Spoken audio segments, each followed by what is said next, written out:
Yeah, thank you, Professor Wang, for your very kind introduction, and thank Professor Chen for your kind invitation. Yeah, Professor Chen actually came to Tsinghua a couple of months ago, right? So we had a very good conversation in my office, and he introduced me the vision of a pair, as we said. And it turns out my vision is very similar, actually. So I think it's a great pleasure and honor for me to be here today. I'm very happy to see a lot of friends, including my best friend Yonggang, who's happened to be also in the PolyU. It's really a great pleasure. Okay, so yeah, my title at the Tsinghua University, that's the Tsinghua. So the Tsinghua University professor. Tsinghua is not a spelling error. So a lot of my former say, oh, that's Tsinghua, it should not be spelled wrong. Tsinghua, actually, Xin is Wang Xin, is the Tsinghua alumni. He's the CEO of Meituan. So he donated this special professorship at Tsinghua. I actually was the first one to get this Tsinghua Distinguished University Professor. So that's a great honor. So, okay, today I'm gonna talk about mechano-X. The mechano-X came from a title of the new institute I established when I joined Tsinghua last year in the beginning of 2024. I've moved around in my career. I spent most of my career in the US, but I also work in Germany, in Singapore, and moved several institutions, just like Yonggang also moved a couple of institutions. But one of the reference points for me is always Tsinghua University for more than 20 years. And actually, it was Yonggang, his father, through his connection that I started collaborating with Tsinghua University in the beginning of this millennium. Okay, so it was a very fruitful collaboration. So that the end result is a year and a half ago, I decided to join Tsinghua University for the full time. Let me begin my talk with this picture. Okay, this picture was Yonggang and I co-founded Tsinghua Center for Mechanics and Materials. And since 2012, okay, 2012. Okay, since 2012. And this picture was taken during the ceremony of the opening of the institute, right? But actually, the institute started 2012. Yonggang is here. I'm here. So our mentor, several mentors came. My PhD advisor, Jim Rice from Harvard, and John Hutchins, Yonggang's advisor, and Jigen, so our classmates. So several of them came. It was a very grand ceremony. Yeah, it was a grand event. 2012. Okay. So through this institute, actually, I've have the privilege of supervising a number of PhD students. Okay, for example, Bin Ding or Ding Bing, she's my first PhD student I supervised at Tsinghua through this institute. Okay, and you can see how we train PhD students there. So Bing spent 5 years in PhD at Tsinghua, but during that 5-year period, she came to Brown University. I was in Brown. She spent a whole year at Brown University, and I traveled back and forth. So this is kind of so she also have a co-supervisor at Tsinghua, Professor Li Xiaoyan, who's my former PhD student at Brown. So, and then she did a postdoc with me at Brown and also Singapore. And then before she became a faculty member at Beihang, Beijing University of Aeronautic Astronomics. Okay, so she's doing very well. So this is how I got deeply involved with Tsinghua University. Right. So when I returned to Tsinghua a year ago, so I established this institute called mechano-X. I'll say a little more.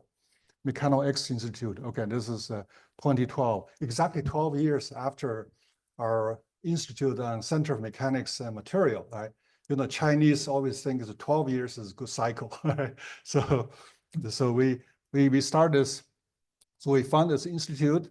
This institute was co-sponsored by 8 different schools or departments, right? School of Aeronautics, Mechanical Engineering, Chemical Engineering, Civil Engineering, and Bioengineering, Medicine, and Material Science, and Precision Instruments, right? Several institutes. So the idea was mechanics is a bridge between basic research and technology. So we want mechanics to play a more important role in collaborating with people working on technology in different departments, different engineering departments. So that's the idea. All right. So we picked a name. So when I went back, we had a struggle what name to pick for the institutes. So we eventually came to pick the mechano-X. So I'll say a little words about mechano-X. Where does that come from?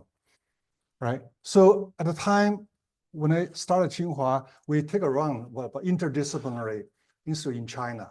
We found this institute in Zhejiang University, headed by Professor Wei Yang. Okay, Professor Wei Yang. They actually wrote an article in 2019 about what is so it's called X Mechanics Center. Okay, they wrote a whole article with Wei Yang and several co-workers in Zhejiang University, and actually including Qu Shaoxin, who's a former PhD student of Zhonggang. Okay, so they had this vision that interdisciplinary mechanics is the way to go, is a vision for the future. Okay, so in the paper, they mentioned that the conventional wisdom mechanics is a relatively mature subject, but the new opportunities and challenges of mechanics lies really in the interdisciplinary area. Okay, so because of the technologies advance at a rapid pace these days, right?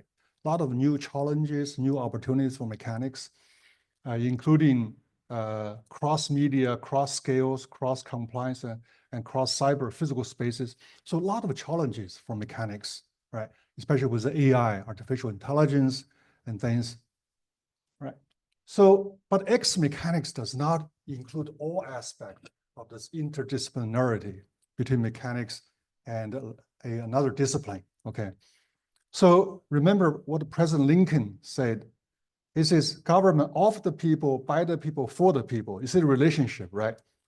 So talk about mechanics and another discipline, interdisciplinarity.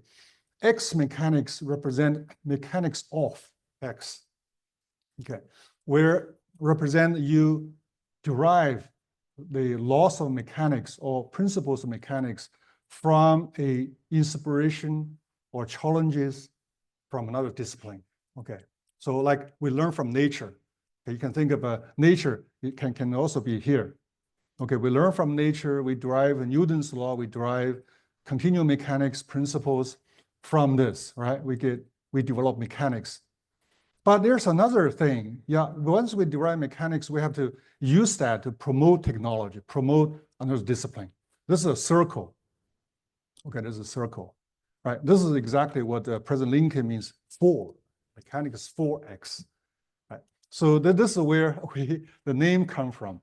X mechanics and mechano-X, right? Form a circle, perfect circle. Right? We learn from other disciplines, sister disciplines, and develop a new mechanics, and then we apply new mechanics to promote other technology developments. Okay, so we have a formula here, it's called F equal to M plus X. And Newton's law is F equal to ma, right? But here F is future. Future equal to mechanics plus X, right? Okay, actually mechano-X, when look back, it's not a new idea, mechano-X, right? Mechano-X, this idea of using mechanics to help other disciplines has been there for a couple of decades. In old days, we have mechanics of material, advanced by Tsinghua and others, right? We have a lot of understanding how nature works, how material works. We have a lot of concept like stress-strain relationship, hardness, fatigue, elasticity, plasticity, fracture. This has been relatively mature, but this here you can view this as understanding, right? We really derive this from understanding of nature, understanding of materials. But since 1990s, there's a field called mechanobiology, right, to understand how biological activities are influenced by mechanical signals, but also how to use mechanics to modulate life and biological activities. So mechanobiology today has evolved into a huge discipline with several journals, several laboratories, well-known laboratory like including one in US, Mechanobiology Institute. And about 10 years ago, formally mechanochemistry, actually this is not a new field. Mechanochemistry, you can say, for over a century But since about 10 years ago, it officially become a field because of new journals and then officially accepted by. So mechanochemistry is how to use mechanical property to facilitate chemical reactions, new chemical phenomena, right? So now we also have a mechanomaterial. Okay, I'll say a little bit more. How to design material with the emerging function based on mechanics. Okay, so during COVID, I work with Professor Chen Xiaodong at the NTU. Okay, Chen Xiaodong. We were talking about this traditional paradigm, mechanics and material, right? Historically, mechanics and material science have been independent disciplines, right? Material scientists, when they develop new material, they really talk to mechanicians. They just develop new materials based on empirical or sometimes even trial and error approach. After materials fabricated, developed, mechanics people came in, do the modeling, characterization, and then together we find applications. Okay, mechanics and material. This new paradigm we call mechanomaterial that Professor Chen and I envision is in this new paradigm, mechanics should not be only a descriptive tool, but it should be an active driver that deeply integrate with other scientific disciplines, right? Enabling controlled regulation, programming, and optimization of target system in material science, chemistry, biology, medicine. Okay, in some sense, we should deeply integrate mechanics so that we can turn this paradigm upside down. We should start with target functionality or application scenarios, right? We can design it and find fabrication techniques, right? This will be very difficult in a traditional paradigm, right? When the two disciplines, when the mechanics and material science are separate disciplines, but when you integrate them together, that should be possible, especially with AI. Okay, so anyway, so we actually draw in this publication, we even draw a how this will work, sort of workflow. We envision mechanics play a central role, right? Mechanics principle, force, geometry, property, relationship. This is what we've been very good at. Enhanced by AI, machine learning, we can deal with higher dimensional design, right? Multi-dimensional, because in the fabrication, you not only have Young's modulus and Poisson ratio and this mechanical property, you also have fabrication parameters, manufacturing, like temperature and structures, right? All kinds of complexity. But machine learning will help us address this in a higher dimension. So we envision should be possible or should be a goal of this interdisciplinary research between mechanics and materials. So we can go from target functionalities, do inverse design, okay, based on mechanics. And we're gonna see how we fabricate, okay, how should we fabricate this material, right? So this is like the core of the paradigm, mechanomaterial, okay. Let me to demonstrate. I borrowed the slides from Haiming. Haiming gave a very good talk at Tsinghua University a couple of weeks ago. So Haiming described his career as two phases, right? The first phase is 格物致知, second one is 明道利器.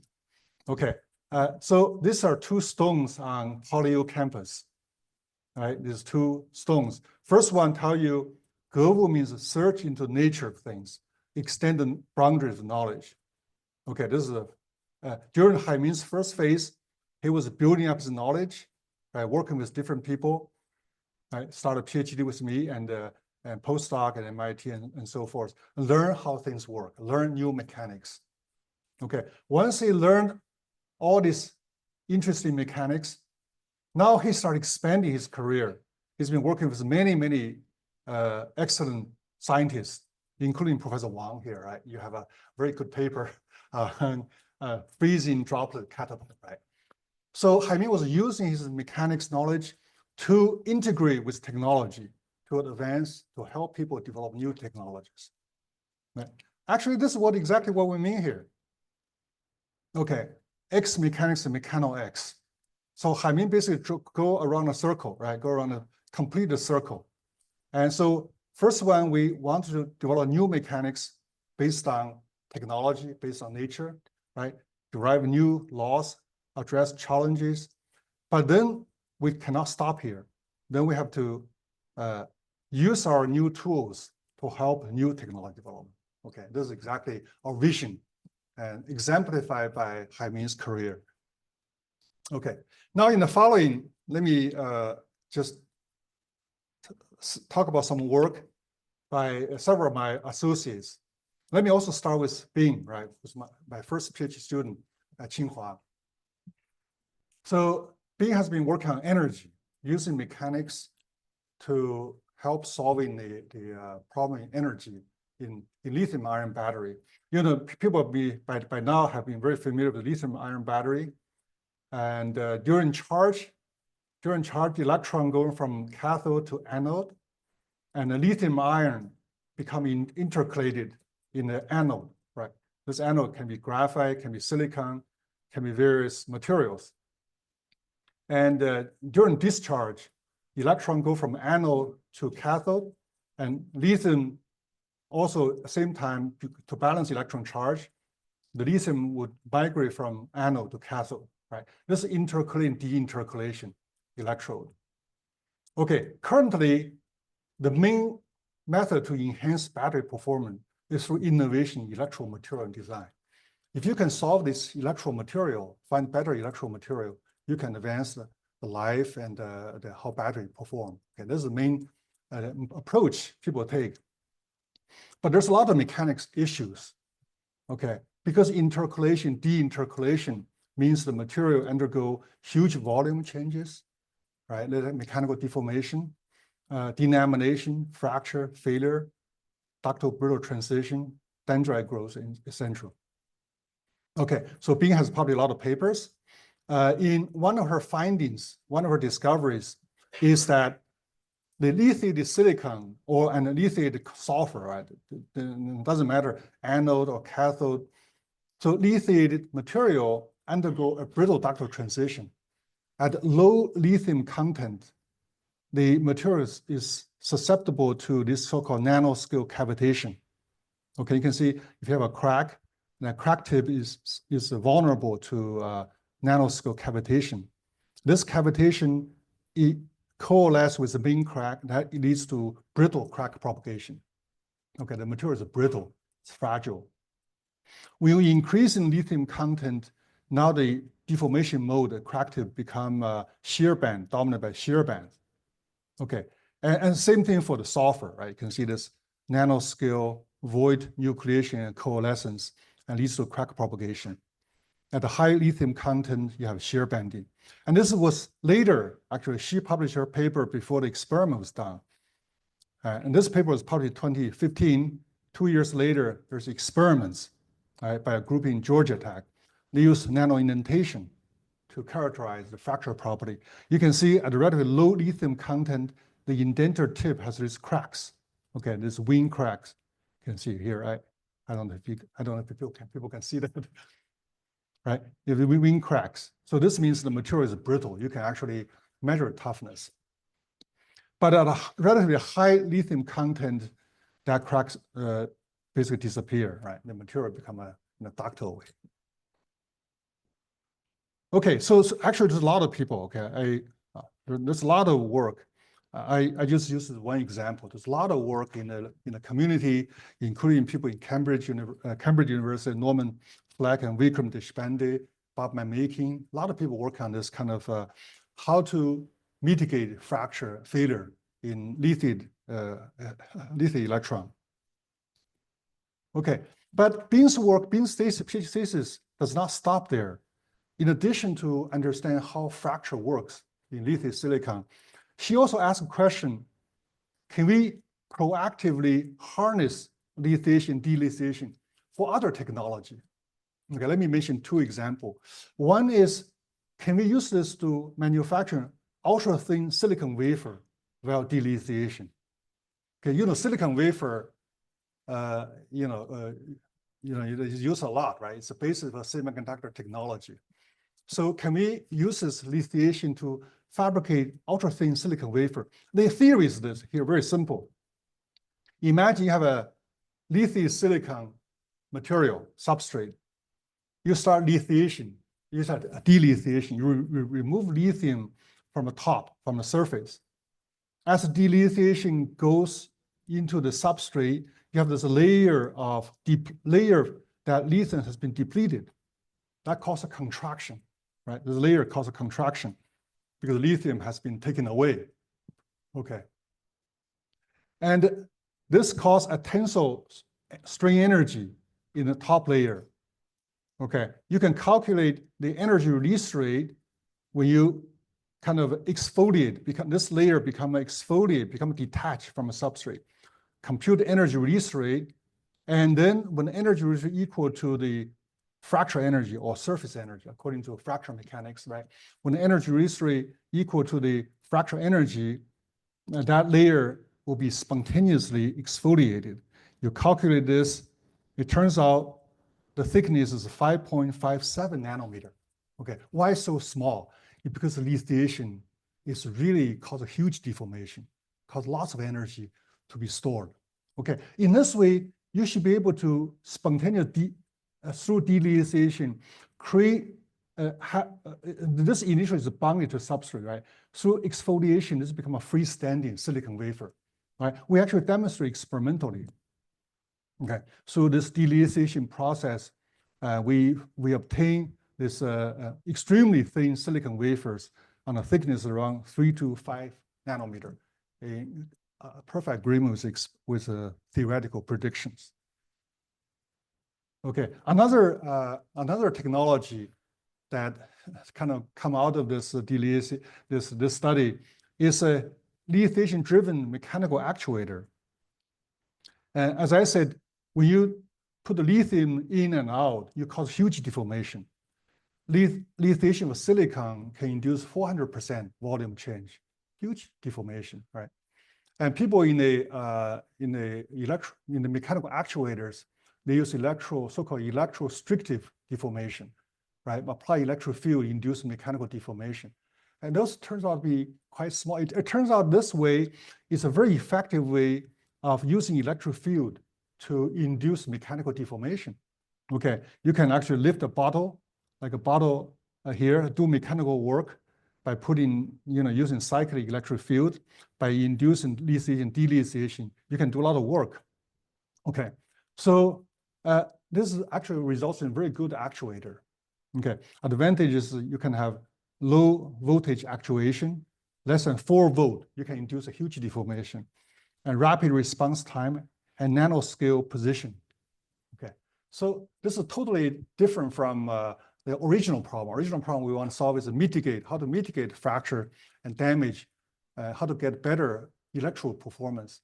But actually through the study, we find you can actually use mechanics, okay, using mechanics, you can actually advance other technologies, such as silicon wafer and mechanical actuator. Okay, let me go to a more recent, my PhD student at NTU, a PhD student I co-advised with Professor Jimmy Xia at the NTU, at the Nanyang Technological University, okay, Tsinghua. And so this study is about using mechanics, how to control interfacial adhesion with shape memory polymers. Okay, interfacial adhesion, of course, adhesion is not new. Okay, it's a very classical field. But the challenge is how to control in a smart way. Okay, when you get adhesion, when you need, when you do not need adhesion, you're gonna easily detachable, right? Like robotics, even with this 低空经济, with flight, unmanned vehicles. So there's a lot of applications. Interface is very interesting, right? Like here's a very famous remark: God made the bulk, the surface was invented by devil. A lot of study on the interface. So mechanics people, we've been interested in adhesion, right? Let me show this shape memory polymer is a very popular material, become very popular in recent years. Essentially, it's a polymer, okay? You can stretch, there's a two-state. There's a glass transitioning temperature for this polymer. Above glass transition temperature, the material is very soft. You can easily deform it. Okay, you can, for example, stretch. Okay, T above TG is it's so-called, it's called rubber state. Okay, above TG is called rubbery state. Material is very soft. Okay, here's the characteristic of this material. If you stretch the material above the glass temperature to some mechanical configuration, then you cool it down, okay, to below TG, that deformation is instantly frozen. You actually freeze the deformation. Now we call locking, okay, mechanical locking. So the deformation is temporarily frozen. It's not, the energy is still there. Energy is stored in the material. It's not released right away. Okay, it's frozen. Now, if you heat it up, okay, at this state, the material keep its shape, keep its deformed configuration. When you heat it up, the material still remember original configuration, right? Will return.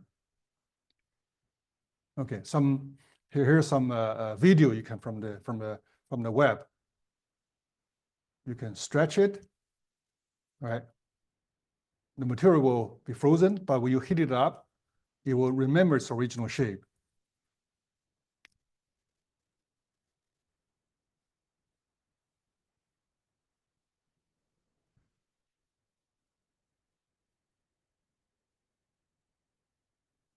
Okay. So the interesting thing is this material allows you to temporarily store energy in the material, release when you want it. When you reach temperature, then the energy is released. Okay, and how does it influence adhesion, okay, in mechanics? So this introduced a new field, essentially. It's called phase transition adhesion, a new field in mechanics. Okay, now let me introduce the conventional adhesive contact mechanics. That's been going on for last century, right? It's been well established now. The standard test is using a spherical indenter. Okay, you brought into contact with a substrate. Okay, brought into contact, then you pull it off. You measure this pull-out force. Okay, this is standard advanced by Kevin Kendall and other people. Okay, and especially from Cambridge in UK. This process is well understood. The pull-out force is described by so-called JKR and Moji-Dagdel model, several models. The pull-out force is given by a numerical factor that varies between 3/2 and 2 under fixed load, and 5/6 or 2 under fixed displacement. Okay, anyway, it's a numerical factor on order of 1. Pi gamma is the adhesion energy. R is the radius of this indenter. Okay, radius of the indenter. And this alpha depends on so-called Tabor parameter. Tabor parameter, right? It's a parameter between the adhesion strength, indenter radius, Young's modulus of the substrate, and adhesion energy. Okay, this is well understood. Right. Now, what is phase transition adhesion with the shape memory polymers? The phase transition means you brought the contact at above TG, at the rubbery state. Okay, you brought the indenter into contact. Okay, let's say here at this state with indentation depths delta, then you freeze it. Okay, then you cool it. You cool the temperature below TG. Okay, then you detach. Then you measure the pull-out force. Okay, what's different between this and conventional? This is called phase transition adhesion, right? And conventional adhesion is the substrate is frozen. It does not rebound. Okay, it does not rebound like this, right? As you indent to a certain indent, when you pull it off, the substrate actually come back, rebound, right? It's like you stand on the ground, and when you remove your feet, the ground actually push back, right? And this phase transition, the substrate does not rebound. The shape is frozen, okay? This adhesion cannot be described by the classical theories. In fact, when you measure, here's our experimental measurement, the pull-out force is very sensitive to the indentation depths, okay? It can vary order of magnitude from a small indentation depth to large indentation depth. it needs a completely new theory, okay, completely new theory. So in the interest of time, I will not go into that detail. And here's a paper we published and describe how we describe this theory, okay, phase transition adhesion. But basically very simple, the result is very simple. Result is instead of the JKR model, classical JKR model and other models, this adhesion polar force is described by an elastic punch, right? At the contact area, when the contact area you start to pull off, it starts to behave like a punch instead of a spherical indenture, just like cylindrical punch with a fixed area. Okay, that's the theoretical formula, but I won't. But it's totally different. Okay, totally different regime. And what does it accomplish? That's really amazing. Adhesion paradox is a very famous paradox suggested by Kevin Kendall in a book, 1982. Okay, in that book, he described the adhesion paradox the following. According to Newton and other people, right, all molecules are subject to strong interaction, even van der Waals forces. Actually, it's very strong. Okay, how come in daily life we do not feel adhesion around us? For example, if I touch this table, I do not feel adhesion. It's not sticky normally. And we have deserts, right? All the sand, they're non-sticky.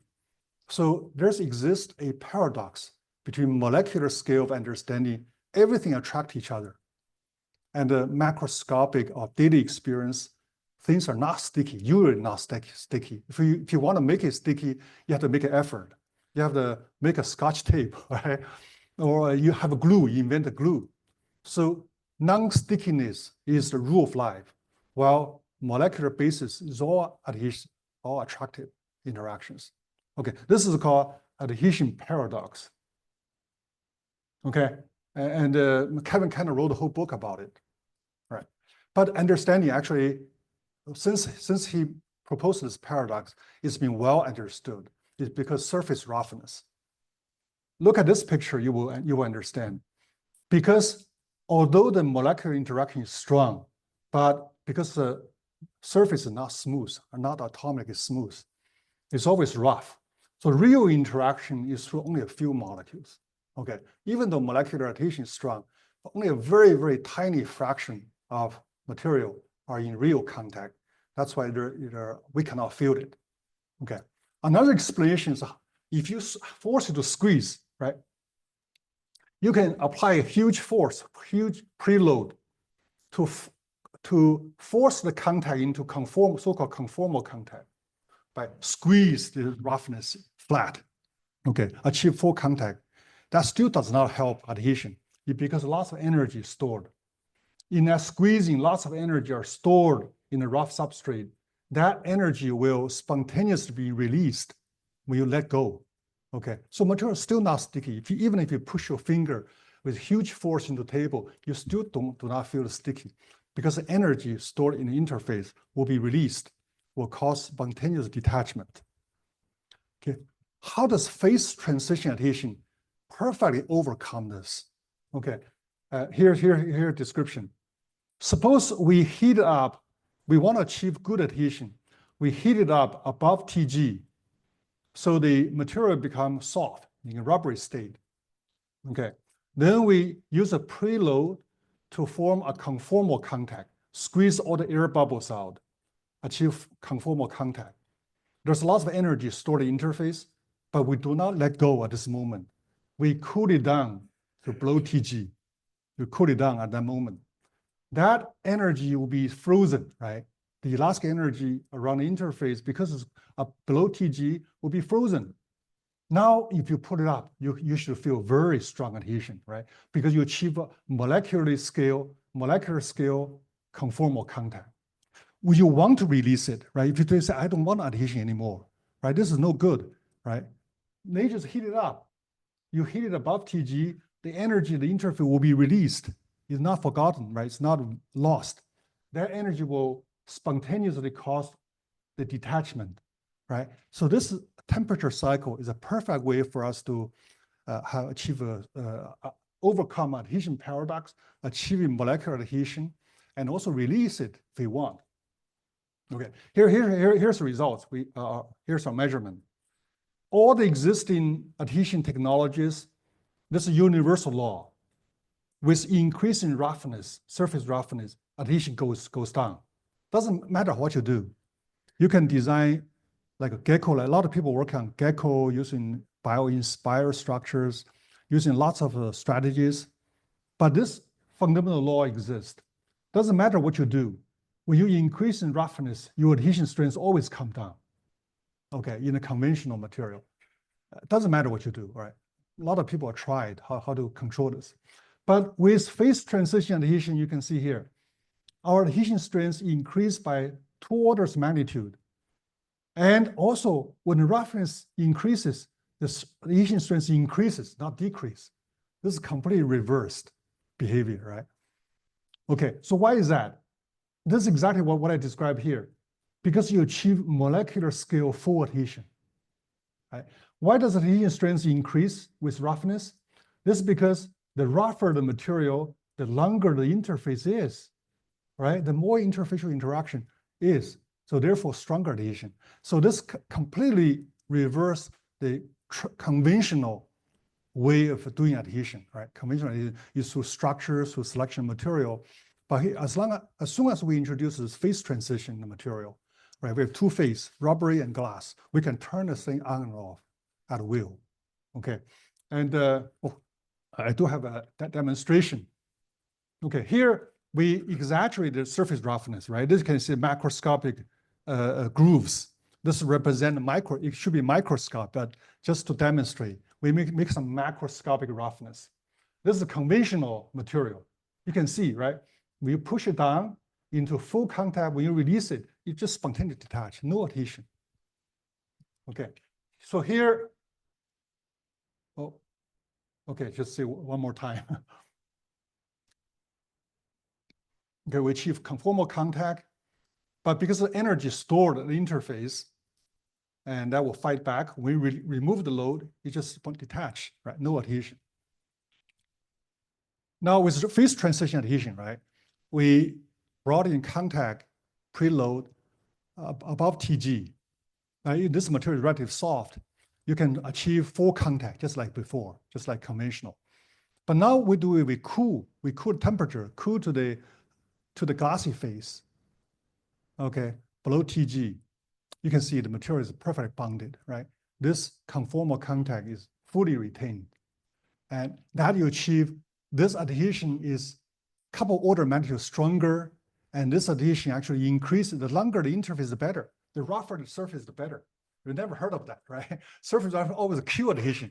But in this case, the surface roughness actually help adhesion. That's the idea. So we think this has a lot of potential in heavy-duty robotics. Okay. For example, gecko in nature is only 200. Oh, okay, only 200 gram gecko in nature, right? That's what heaviest animal, sticky animal you find in nature. But through this one, you can easily achieve like a 60 kilogram or 70 kilogram of adhesion, and you can actually control it, right? I will initial time I won't go into too much detail. My final example, I wanted to show you some innovation in mechanomaterial. Okay, so I want to acknowledge my collaborator, Professor Wei Zai from NUS, and her group, her students, and my student and postdoc, Dr. Zhou Guijin. So the thing we're trying to make is to make a tendon-like fibrous hydrogel with hierarchical structures. Okay, the tendon is a very important material that connects our muscle to the bone. Right? Tendon gotta be mechanically resilient, mechanically strong, tough. Because if our tendon is no good, we will not be able to survive, right? That's simply evolution. So tendon has a very interesting structure, hierarchical structure, has a self-similar hierarchy. Okay, self-similar hierarchy is has a material, fiber, and fibrous, and so on, right? Every level, several level hierarchy. So we're gonna make a material that mimicking tendon. Okay, so let me motivate this work. The conventional material technology mostly using chemistry and energy. Okay, for example, we try to make steel. Okay, how do we make steel? We pick it in a periodic table, strongest chemical bonds, right? Irons and carbon. We process the material using high temperature, very energy costly. So we can make a very strong material, right? We do make strong material like steel we use to make buildings and cars and airplanes and metals. But we have a property, not only costs energy, right? Costs a lot of energy. Also, it's subject to so-called property trade-offs. Okay, so here's you're making steel. If you want to make high-strength steel, you lose ductility, and the material becomes brittle. If you make a more ductile material, you lose strength. So this famous banana curve show you cannot get both. You get one property at sacrifice of another. This is called property trade-off. This is not only limited to strength ductility. There's many trade-offs in material science. Strength versus density, strength versus compliance, strength versus toughness, strength versus reversibility, recoverability, ductility versus hardness, ductility versus wear, ductility versus fatigue, stiffness versus toughness, stiffness versus dissipation. So many conflicts, right? That makes it challenging in making material. Lots of people in material science working on how to improve them both, right? Different strategies. It's a challenge, it's a major challenge, long-standing challenge in material science. Okay, but bio-inspired technology or mechanomaterial, we understand mechanics.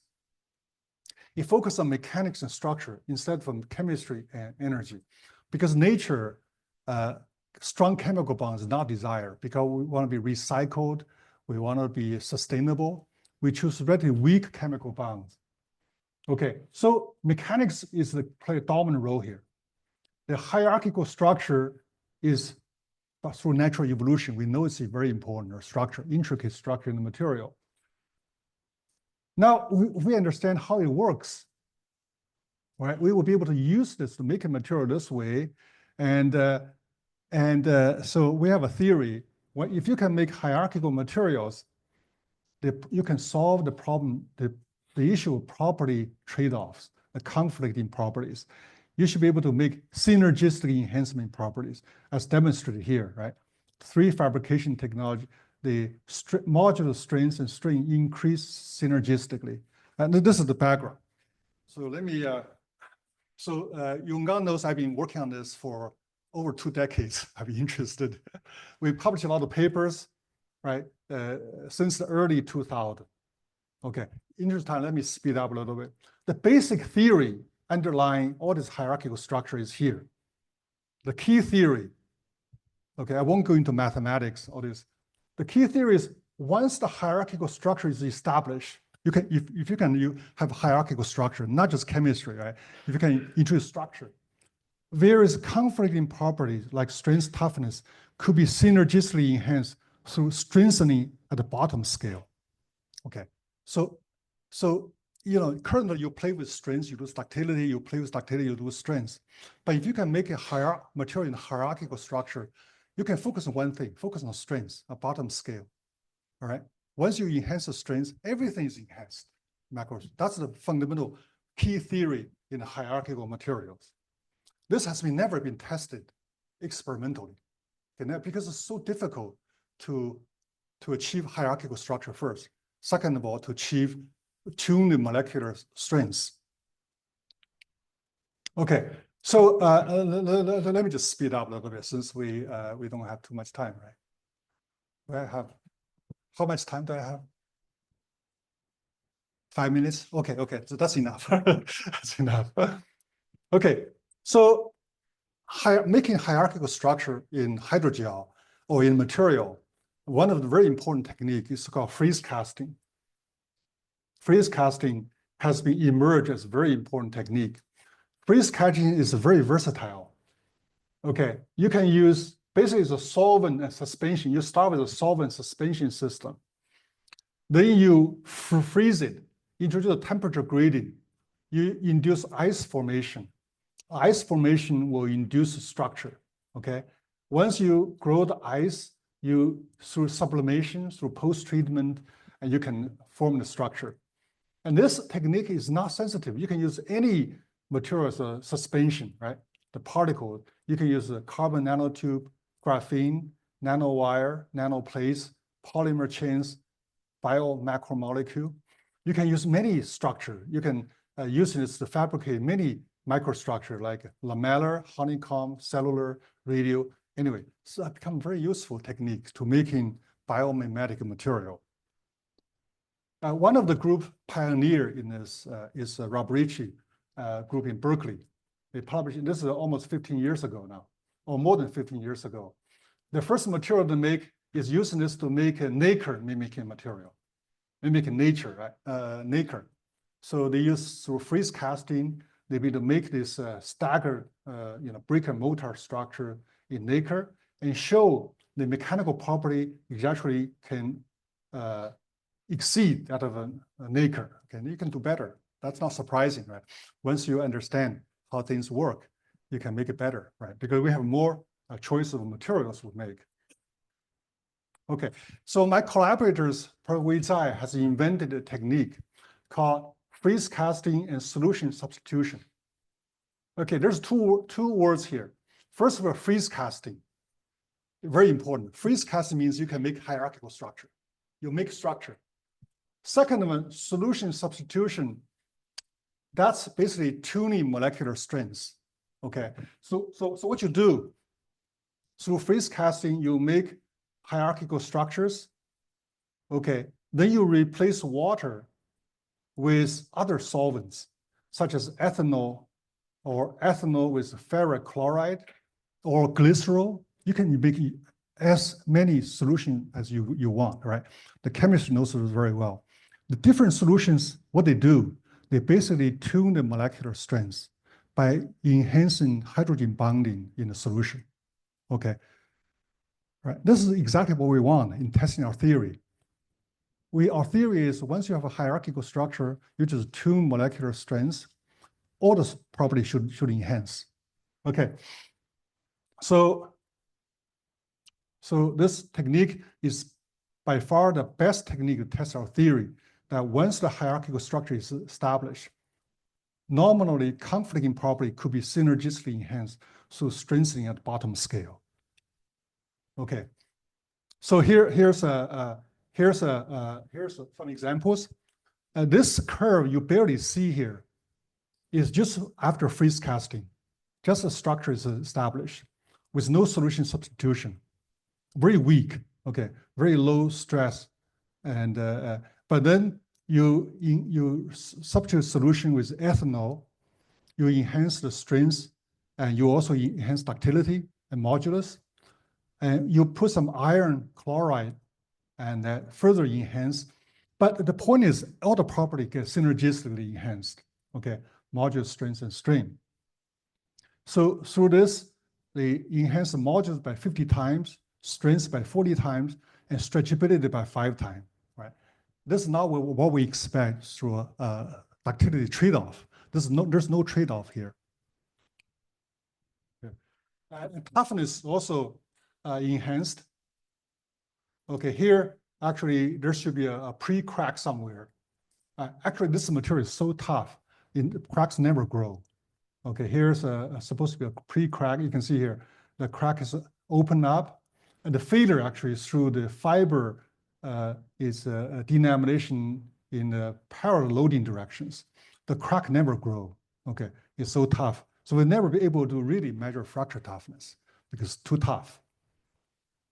Okay, here's some properties. The properties, all-around properties, strength, elongation, strength, toughness, all this, right? These are existing material, hydrogel material with various fabricated through various approaches. But this material is very good. And also it's very highly stable. The fatigue performance is extremely good. In fact, this material, you stretch 2 million stretches, you can see there's a crack, right? There's a crack, and highly stable. The crack never propagates. Okay, let me mention here, when we talk about hierarchical material, one of the signature of a hierarchical material is scale-dependent strain at different scales. 20 years ago, one of my collaborators at the Max Planck Institute, Peter Frazzo, he discovered in the hierarchical material like tendon, okay, you can use different techniques to measure strain at different scale, okay? For example, using small angle X-ray scattering, wide angle X-ray scattering, and tensile test to measure strain at the tissue, fiber, and mineral scale. He discovered the strain is scale dependent.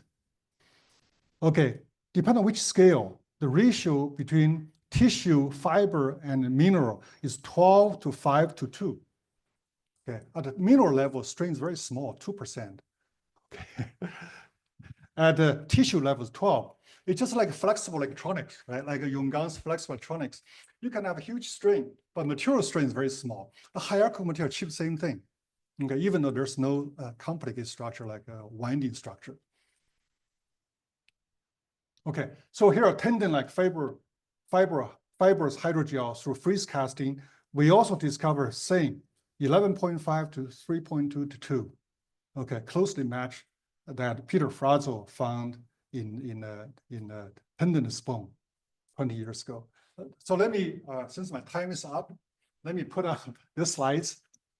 So we call the endless frontier mechanics in the age of cross-disciplinary research innovation. And both X mechanics and mechano-X, right, are two paradigms for this interdisciplinary integration. For example, in mechanics of material or X mechanics, we're constantly face challenge of modeling different new materials.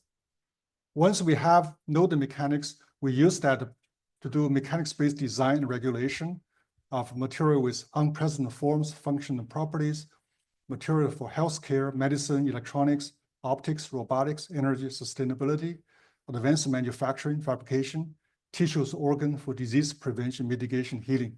There's a lot of opportunities. Okay, let me put on this. Thank you so much.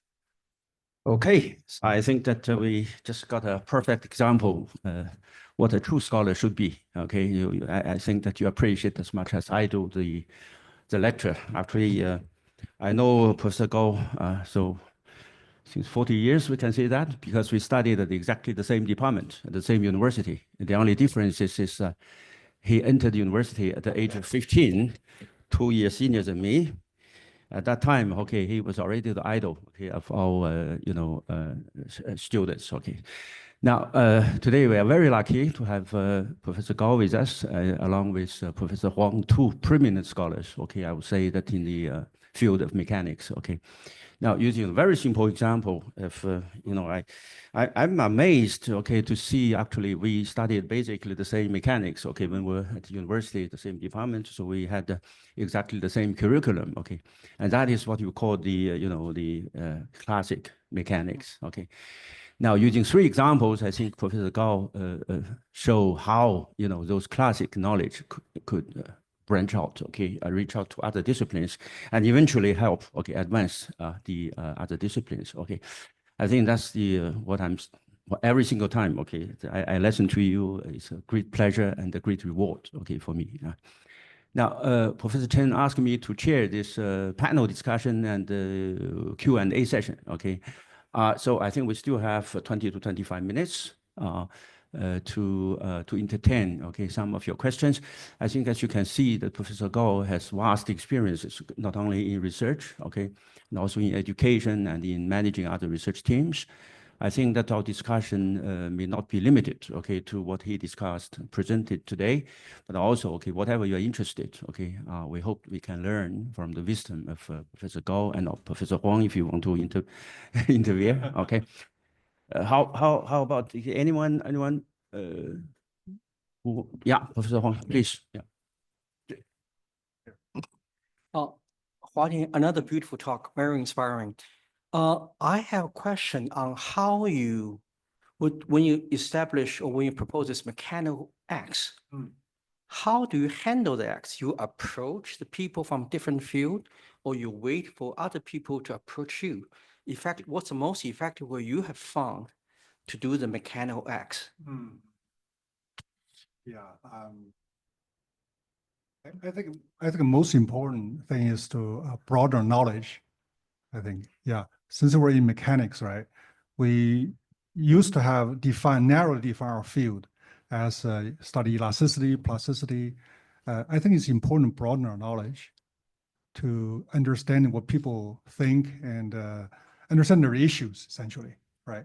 Maybe we have to understand a little bit biology, a little bit chemistry, so we can talk to people, right? So that will naturally lead to interactions, conversations, discussions.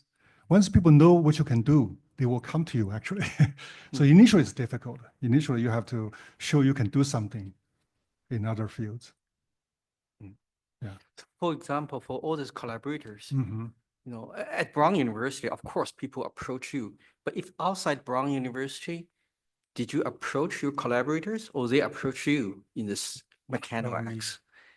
For example, at Tsinghua right now, you have already also established collaborations. Yeah, well, yeah, Tsinghua is relatively easy now because, yeah, I think once you achieve certain reputation, it's easier for people to come to you. I think for assistant professors, it's challenging, right? This is what I'm saying. You have to really broaden your knowledge in the beginning, so you can show people what you can do, right? Start collaborating with people, like what you did with John Rogers, right? Once you show, then once you show what you can do for him, he will come to you with his questions, right? The same kind of idea. Thank you. Okay, I would just jump in before, because my question is related to what Yonggang just mentioned. Okay, I'll ask the same question, but from the education perspective. Okay, you know, the way it goes. Okay, science and technology. Okay, push us to to be more interdisciplinary. Okay, I think you gave the perfect example. And for a researcher, I think that when you become mature, right, you have different avenues. Okay, of doing this kind of thing. But for students, and also for young researchers, okay, I think the dilemma is that when you got the basic training in one discipline, right, you always wonder, say, for example, when we develop our program, okay, how deep we should go and how broad we should, keep eye on, right? So this balance between I would say, the depth and the width, okay, how, because you have seen a lot of, different programs, okay, how this can be, because we have a limited time, okay, we have 4 years of university education, that when we're university, right, or mechanics, okay, 2 semesters and very tough vibration, whatever, you cannot teach this way anymore because so, the knowledge keep increasing, right? I guess the question is the discipline nature. Should we take that into account when we develop the program or later stage? Yeah, I remember we were together in CHEN Qingyan University, right? It used to be the departments are very finely divided. We have lots of courses, right, heavily loaded in our field, specialty courses. But now it's very different. If you look around universities, different departments, they're all reducing their core requirements, right? Make it more elective, more optional, self-motivated or self-inspired. So I think the trend is we have to bring out the students' interest, make a student take a more active role in what they're interested in learning, right? Brown actually is like that. Brown University designed so that the undergraduate student have no major. Okay, so they can actually form their own major. Okay, the undergraduate maybe we have mechanical engineering, civil engineering, or some disciplines. But if students don't like it, they can completely take different courses and make their own major. They can say maybe I call myself interdisciplinary study of mechanics and biology, for example, right? If suppose it doesn't exist, he can make his own major. By very easily have a faculty advisor and wrote a petition to the university, and there's a board who will approve it. Brown has been like that for a century. Right? We'll trace back to beginning of the 20th century. One of the president of Brown University says the student should be allowed to take whatever course he's interested. Should not be forced to take anything he does not like. Right, this is Brown's one of the main attraction feature for students attending Brown University, right? But there's a drawback. As a result, I heard that 40% of Brown undergrad don't know what they want, don't know what they want to do.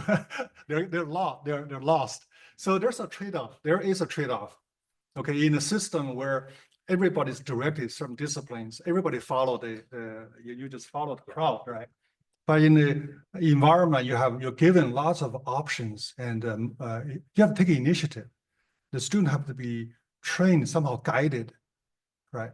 Maybe the AI, artificial intelligence, will do that for us, because now imagine the AI, you could have information for the student interest, his hobbies, his interest, whatever course they take in high school, elementary school, have a whole personal file. Okay, AI can suggest maybe you can take a look at this or this couple courses, or go into this profession, have more career guidance, right? So I think the future education, I think it will be more individually motivated. The student will take more initiative, and the discipline boundary will be melted down. Right? There's no intrinsic reason why I should have different disciplines, right? It's for organization purposes, mostly for management purposes, but there's no intrinsic reason.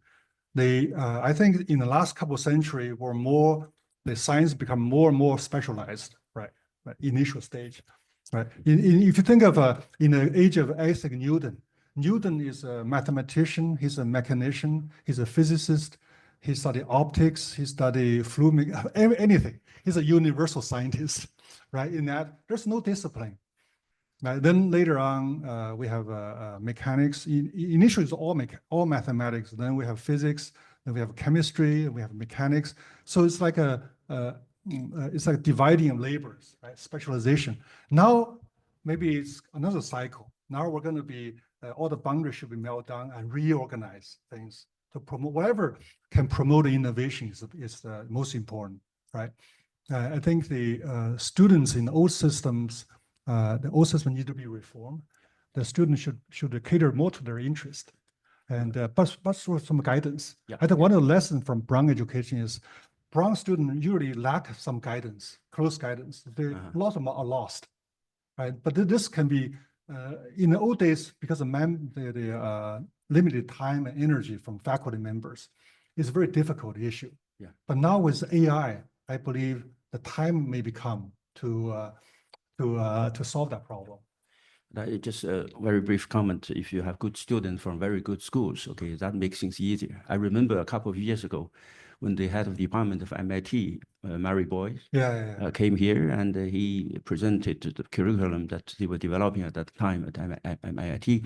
I was joking. I said, hey, you can do whatever you want. Even you don't teach, your students can learn by themselves. Yeah. And I think that PolyU, we are facing some different difficulties, okay, but the spirit is well taken. Yeah. Okay. So may I? Yeah. Okay. Professor Gao, come back to the more scientific question. Slide 16, and when you talk about this shape memory polymers, and when you do this compress, you form a high adhesion. When it cools down, and then when it heats up, and then the adhesion looks like the release and it bounces back. I think in this transition between the rubbery and glassy state, there's a transition between the mechanical modulars as well, right? Yes, that's true. Yeah, and how does that affect your adhesion, interfacial adhesion? Because from a chemistry point of view, they're exactly the same. I mean, the molecular bonds wouldn't be affected by, I would assume, would not be affected by that very low temperature, right? The molecular bond would be very stable around that, maybe a few degree difference. So at the molecular level, I believe they don't feel too much of difference. The surface area, it will be the same when it's stiff or when it's not stiff. Yeah, thank you. And so the only change to me is the mechanical properties in this case. And I wonder, how does that affect, or does it affect at all? I don't know. That's a very good question. Very good question. In the conventional adhesive contact mechanics, right? We have a continuum. The module does not come in. You see the pull out force, right? There's a module does not come in the conventional case. Okay, the JKR theory is only dependent on adhesion energy and the contact size essentially, or the indenture radius here, right? But the modules came in slightly different, slightly influence the taper parameter. Here's a modulus. Okay, depending on taper parameter, this numerical prefactor can vary a little bit with a small range. So in the conventional contact mechanics, module is not important. But in the phase transition adhesion, module play very, very important role. Indeed, you observe there's a module change between rubbery state and glassy state, right? That's very true. Because in this adhesion, the solution change from a JKR type of solution to a punch solution. I don't have time to talk about, right? I'm not a mechanical guy, so I probably do not understand much. Okay. But then, if you'll be able to, yes, we discuss after right. Your seminar, of course. Yes. So the module come in two ways. One is, well, the phase transition come in two ways. One is it frees the contact area. It doesn't allow the rebound. So contact area is basically fixed, become punch solution. Second of all, it's the harden the material. So material become less deformable, right? So that greatly reduces the energy release rate at the edge of contact. Okay. Right. So there's less energy available. So the configuration is fixed, but the hardened material allow even less energy to be releasable. Okay. First through frozen, right? Energy is frozen. Second, the module also increased by order magnitude. Yeah. So that just taking energy away from system. There's no energy when you do the detachment. So that induces a 2-order magnitude increase in adhesion strength. So the module, the short answer to your question, the module play very important role in the phase transition, only when the phase transition come in. In the conventional adhesion is not important. Okay, yeah, thank you. Yeah, which may be contradictory. No, in the conventional theory, it's not important. In the conventional adhesion, yeah. Okay, thank you. Professor Lin. Okay, thank you. Mechanics is a very old subject area. Yes. And probably similar to what I'm doing now, and metal forming, very old subject area. How to attract the best students working in the subject area, encourage them? Yeah. That's the most important challenge for any scientific discipline, right? So mechanics. So it used to be when Professor Chen and I were in undergraduate, mechanics is very narrowly defined those days. But now we need to be broaden our definition essentially, right? We cannot just focus on continuum mechanics or a few traditional tools. We need to broaden that. I think most important, we need to show the young generation what we can do. That's most important. Like when my son, he attended Brown University, he graduated. I was trying to encourage him to study engineering, but he's not interested because he attended a computer science class and engineer. He said computer science can do much more interesting things. That's what the simple reason for him to choose computer science. They can in a freshman course, they can design a computer game, and very interesting, right?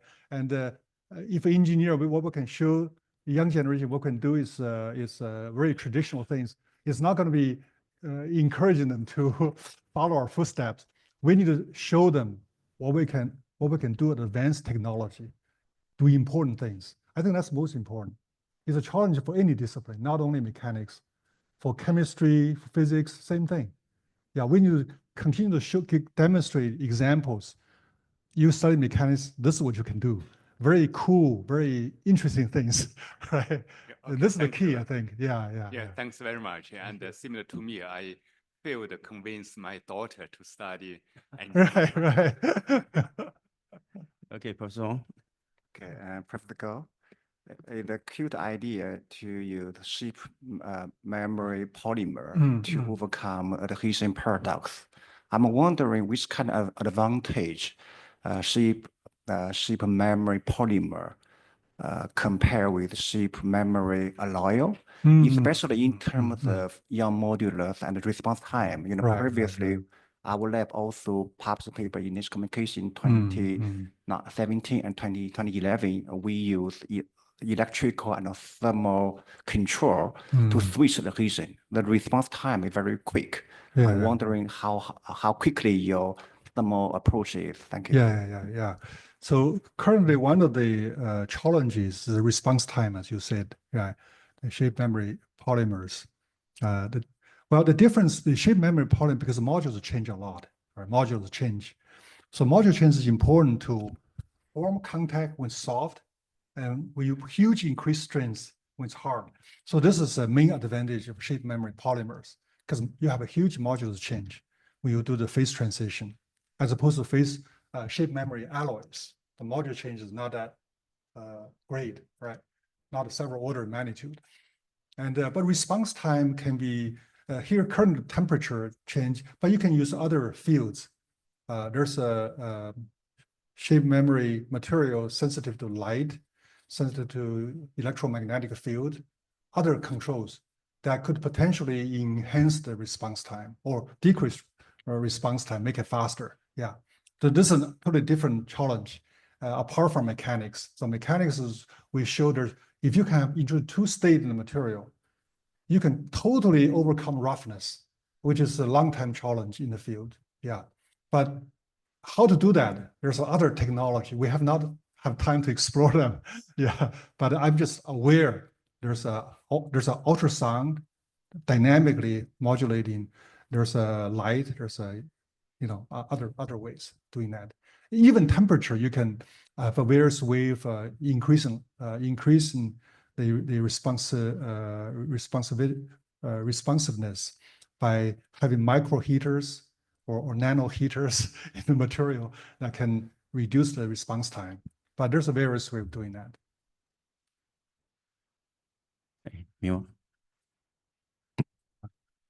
That's a wonderful talk. Thank you so much. For the mechano-X, just now you present different X. So can you share with us your future X? That means that your priority of the X you would like to explore in future. Oh yeah. So So I didn't say right. Mechano-X is just we want to interact with different interesting people. That give us the flexibility to pick a problem, right? So we basically mechanics is our core, but we basically want to solve interesting problems, right? Interesting technology problem. And so that allows us to link to some frontier questions in technology, right? Currently, I think the interaction between mechanics and other engineering disciplines, there's a lot of opportunities in biology, chemistry, and medicine. Those, to me, that's because those fields are traditionally pretty separated. They're not integrated yet. As opposed to mechanics and let's say mechanical engineering and material, that has been already been integrated to some extent. Even although materials still a lot of things to do, right? But those already mechanics increasingly integrated with material science. Okay, but I think lots of maybe exciting opportunities are integration of mechanics with those disciplines that have not been integrated, right? Those are, for example, in medicine. Yeah, there's medicine, there's mechanics, a lot of things in terms of devices, in terms of disease diagnostics, treatment. There's a lot of things mechanics can do, and I think those are the. If I would pick, I would pick one of those areas, at least in one of my problems I study. Thank you so much. Thank you. So the way I understand this, there's no limit for the so-called X, right? But what I enjoy the most is not a simple addition of different disciplines together. It's really I enjoy the fact that you make use of mechanical principles, okay, and to integrate that to mold, okay, in return. That advances, okay, it's not a quantitative addition, simple addition, right? It's not 1 + 1 = 2, but it's larger than 2, actually. So that's any, Professor Tao. Thank you very much, Professor Gao, for a very exciting talk. And I have a general question. Now the era is going to AI, a lot of modeling with the AI instead of classic science, including mechanics. What do you see in the future? How do we balance or combine or encourage both sides to have a kind of positive synergy? Move ahead. Yeah, thank you. This is very interesting. Everybody talking about these days, right? AIs. Basically, we cannot resist it. AI is going to change our life. I think change what we do, especially in the coming decade or two. All right. I think 10 years, my thinking is it doesn't matter what your opinion is. In 10 years later, all of us have to accept AI in our life. I think a positive way of thinking about it is will enhance our capabilities, right? AI. I think it will not probably fully replace, right? This is AI and HI with artificial intelligence and human intelligence have to be integrated, right? What I view is mechanics is part of a human intelligence, right? Or domain knowledge. And AI will be augment our capability, allow us to do more things that we were not able to do before, right? Like if you have some ideas, if you have some ideas in your mind, AI can help you solve problems, do things at a faster pace and easier. Your writing papers can help you, you know, give you suggestions.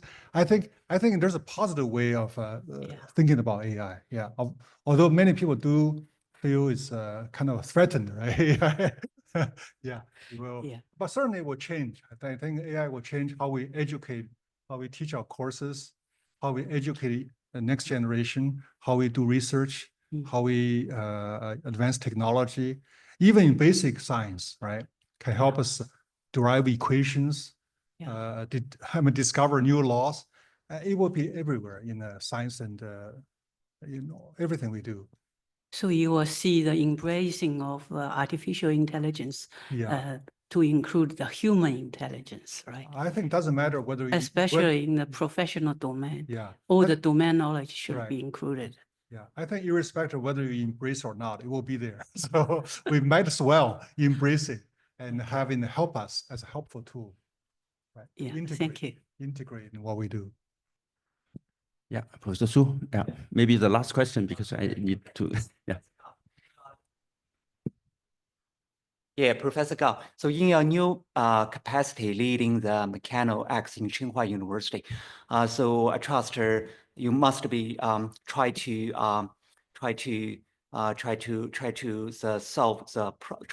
elegantly and interdisciplinary link bridge different thing of the multi-scale, different scale. So there must be a lot of multi-scale coupling there. And also in your presentation, you share different example from the energy storage through interface to tandem. So they are talking about the different scale. So can you share with us your insight on the most critical unsolved challenge in solving the multi-scale modeling in mechanics? So following that, so that is because particularly you are working on computational mechanics. So what kind of theoretical or computational innovation we need to solve the multi-scale coupling challenge? Yeah. That's a very important challenge. Short answer is I don't know. That's a short answer. I think the computational mechanics, right? So how the AI change computational mechanics? I think everybody thinks. Well, I talk with people like Tom Hughes and things. I said, what's the most important thing in computation in the next decade? He said integration of AI. So even the leaders in that field thinks AI will transform computational mechanics, right? So in a sense, maybe we think of some agent, right? Like agent computational mechanics expert. First of all, we'll transform, even if we don't understand computational mechanics, we'll be able to talk to AI agent. He would go to library and maybe picking all this most existing methodology for us to do effective computation. Second thing I think is these AIs will lead to new way of doing computing, right? New way of computing, maybe more statistics, including more statistics, more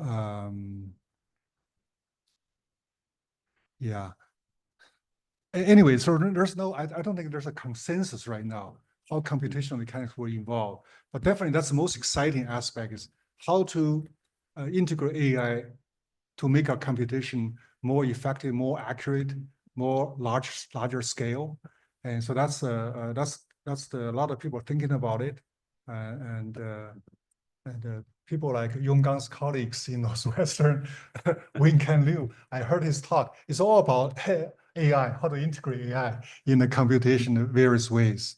Right? Even with molecular scale computation, right, simulation, AI already doing a big job in accelerating. For example, molecular dynamics, traditionally limited to nanoseconds, but with AI, help us to look at the energy, the free energy landscape, right? Different AI technique have already accelerated that to microseconds, even longer time scale. So AI is already making a lot of inroads in various scale of computation, right? So the multi-scale used to be, 20 or 30 years ago, 3 decades ago, multi-scale, people think of it as linking different scales. You have a continuum scale, you link concurrently, you do a molecular scale, you do a nanoscale. That approach has not turned out to be so useful, I would say, after several decades. Very fewer people are doing that right now, right? More people are problem driven. Let's say we solve this problem. What skill do I need, right? So I pick most efficient methods to model that. Instead of doing too ambitious, doing a big problem, macro, micro, meso, and nano at the same time. That used to be, a couple of decades ago used to be, people think it's the future, right? In the future, we're gonna solve from atoms to auto, right? There's we used to have a big program, computational mechanics program. We're gonna model material from atom, atomic interaction, all the way to fine elements, all the way to design. And despite all the promises, has not been realized.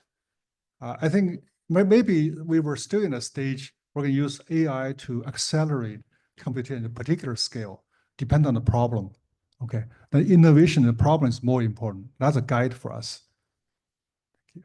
Just to add, I think a couple of years ago when I heard people working in CFT, start to give up the effort to solve the Navier-Stokes equation and use AI, it was very hard for someone like us who were trained at the solid mechanics people, not to solve equation. But now I think that we have to accept and to realize that indeed AI can do something, and now it's very difficult to convince a student, to do a PhD without getting at least some AI components, into their study plan. Anyhow, I think we all wish, we had more time to interact with Professor Gao. So anyhow, Huajian, thank you very much for your time. Thank you all for your intervention. It's a wonderful talk and very inspiring. So to express our appreciation to you, we prepare a souvenir for you. This is a special plaque with your name and the title of the talk. Yeah, unfortunately, 90 minutes is too short for such a talk. But anyway, I'd like to thank all of you for coming to this lecture today. Okay, thank you very much, and this lecture is adjourned. Thank you.